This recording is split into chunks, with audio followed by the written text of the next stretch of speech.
আজকে তোমাদের সাথে যে রেসিপিটা শেয়ার করব সেটা হলো বাটা মশলা দিয়ে ভেটকি মাছের রসা।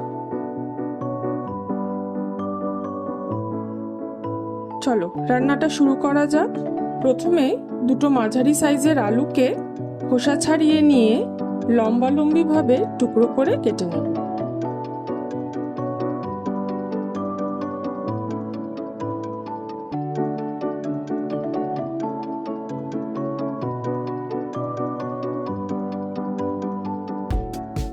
এবার একটি পাত্রে আলুগুলোকে আধসেদ্ধ করে নেব।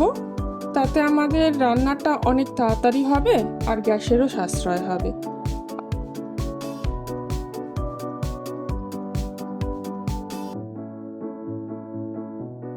আলুগুলোকে আমরা জল থেকে ছেঁকে নিয়ে আলাদা পাত্রে তুলে রাখবো। বাটা মশলার উপকরণগুলো একে একে মিক্সিতে দিয়ে দেব। আস্ত ধনে 2 চা চামচ, আস্ত জিরে 1 চা চামচ,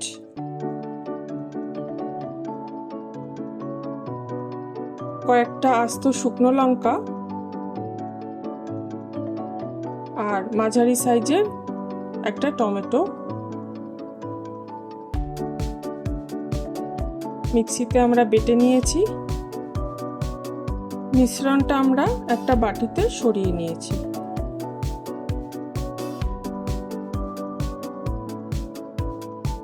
এবার বাটা মশলার সাথে 1 চা চামচ হলুদ গুঁড়ো মিশিয়ে নেব। খুব ভালো করে মিশিয়ে নেব যাতে ডালা না থাকে।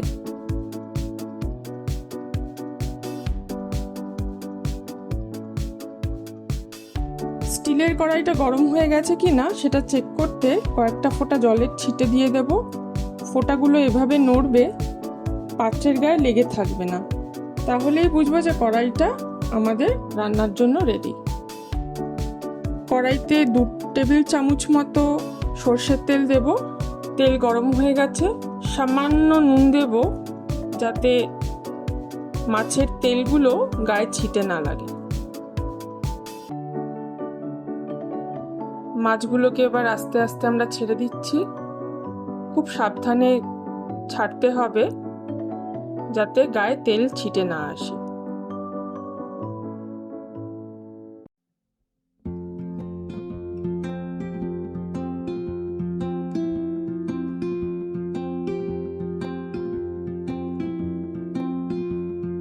মাছগুলো ছেড়ে দিয়ে এবার আমরা মিডিয়াম ফ্লেমে রাখবো, মাছগুলোকে ভেজে নেব।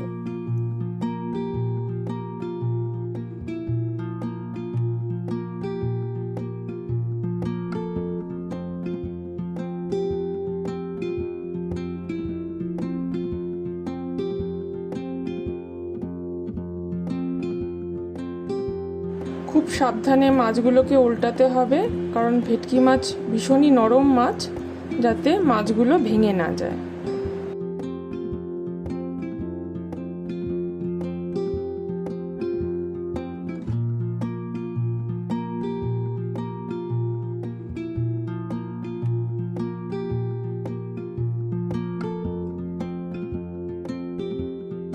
ভাজাভুজির সময় সবসময় ঢাকনা দিয়ে ভাজবো যাতে রান্নাঘরে তেল ছিটেটা কম হয়।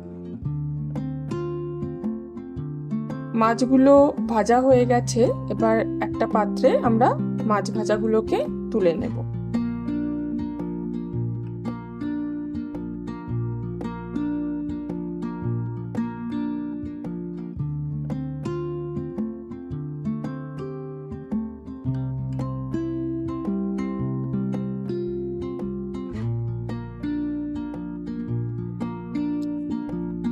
এবার সামান্য কালো জিরে ফোড়ন দিচ্ছি।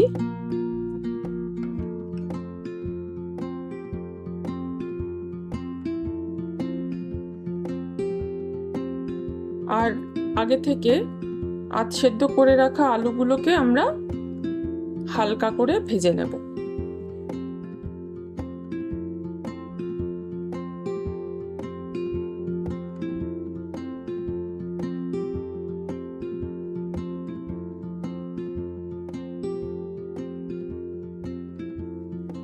রান্নাটা কিন্তু আলু ছাড়াও করা যেতে পারে, কিন্তু বাঙালির মাছের ঝোলে আলু পড়লে কিন্তু বেশ লাগে।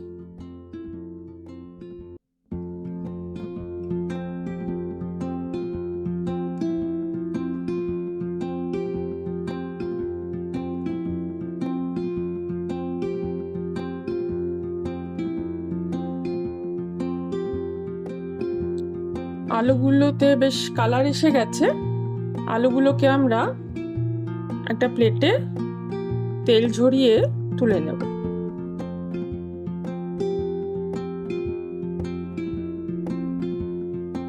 এবার আঁচ কমিয়ে আমরা বাটা মশলাটাকে দিয়ে এভাবে ঢাকা চাপা দিয়ে দেব, যাতে তেল ছিটে না আসে।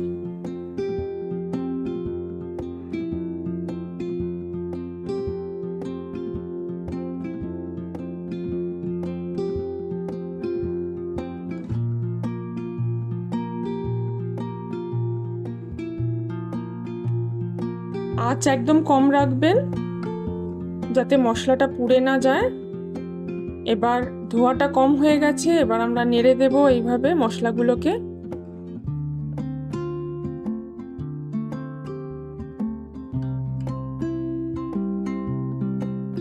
এক চামচ নুন অ্যাড করলাম।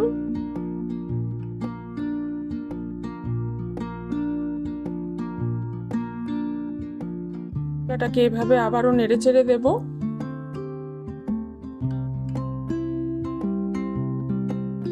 এবার আঁচটাকে আপনারা মিডিয়াম ফ্লেমে রাখবেন।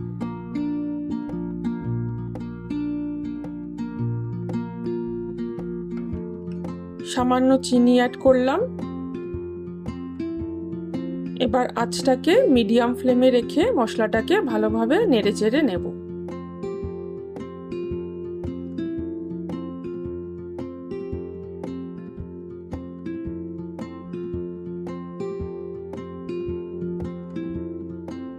মশলা ধোয়া জলটাও আমরা অ্যাড করে নেব। আবারও খানিকটা নেড়ে চেড়ে নিচ্ছি।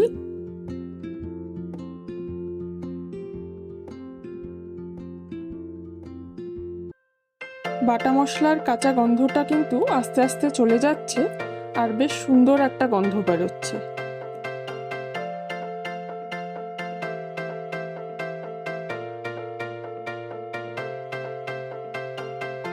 এবার একটু ঢেকে দিলাম 2 মিনিটের জন্য। ঢাকাটা তুলে নিয়েছি, মশলার থেকে তেল ছেড়ে দিয়েছে। এবার আমরা 2 কাপ মতো জল অ্যাড করলাম।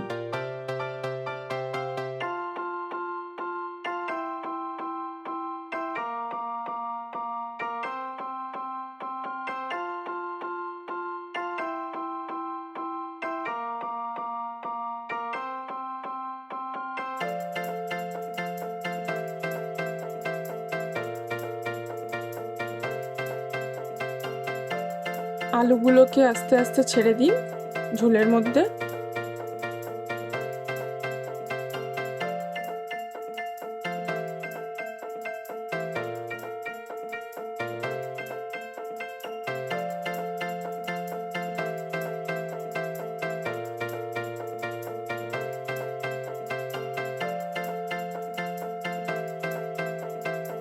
এবার ঢাকা দিয়ে 3 থেকে 4 মিনিট মতো আমরা আলুগুলোকে পুরোপুরি সেদ্ধ হতে দেব।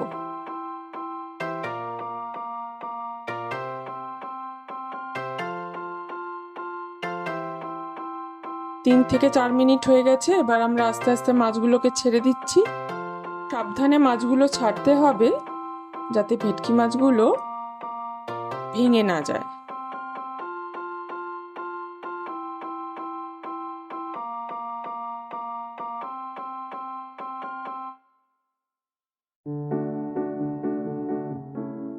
ঝোলটা একটু ফুটে ওঠা পর্যন্ত অপেক্ষা করব। মশলাটা মাছের ভেতরে চলে যাবে, মাছটা খেতে কিন্তু খুব সুস্বাদু হবে।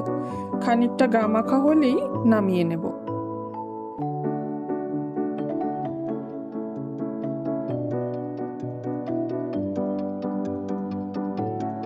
আরও 1 কাপ মতো জল অ্যাড করছি।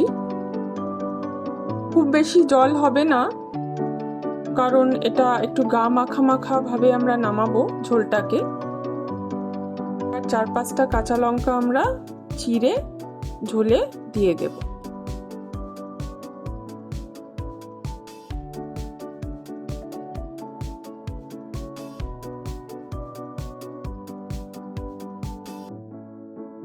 একটা ছুরির সাহায্যে এইভাবে আলুগুলোতে দেখে নেব যে আলুগুলো সেদ্ধ হয়ে গেছে কিনা। আলুগুলো সেদ্ধ হয়ে গেছে।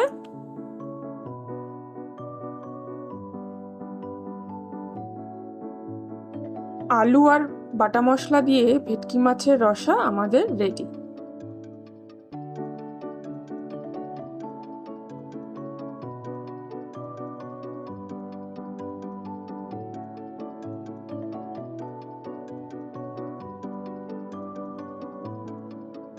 এবার আমরা আলাদা একটা পাত্রে পরিবেশনের জন্য মাছগুলোকে এভাবে দিচ্ছি। খুব সুন্দর গন্ধ বেরিয়েছে, গরম ভাতের সাথে জাস্ট জমে যাবে।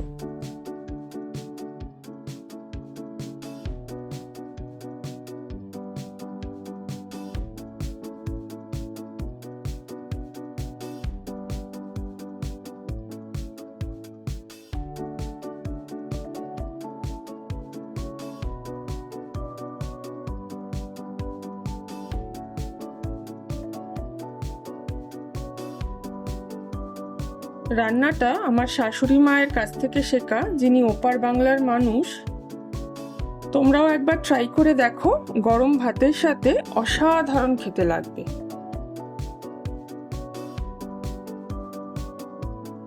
আর রান্নাটা ভালো লাগলে লাইক, শেয়ার আর সাবস্ক্রাইব করতে ভুলো না যেন।